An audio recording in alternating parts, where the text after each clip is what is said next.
If you need to transfer property with a quitclaim deed, here's how to do it step by step. You'll need to include the full legal names and addresses of the grantor, that's the one giving the property, and grantee, that's the one that's receiving the property. The property's full legal description and county and state, usually taken from a prior deed or a tax record. A statement that the grantor quitclaims all right, title, and interest in the property to the grantee. And space for the grantor's signature, plus any witnesses and a notary block as required by your state.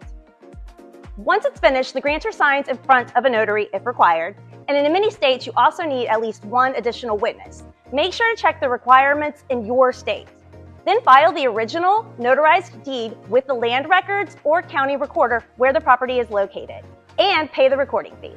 Remember, a quitclaim deed transfers whatever interest the grantor has in the property to the grantee, but it does not guarantee clear title or even true ownership. That's why it's usually used in low-risk situations. Click on the link in the description to find a detailed guide for drafting your own quitclaim deed, including a free template that you can customize. If you still have questions, use the link to FindLaw's lawyer directory to find an attorney who can help near you.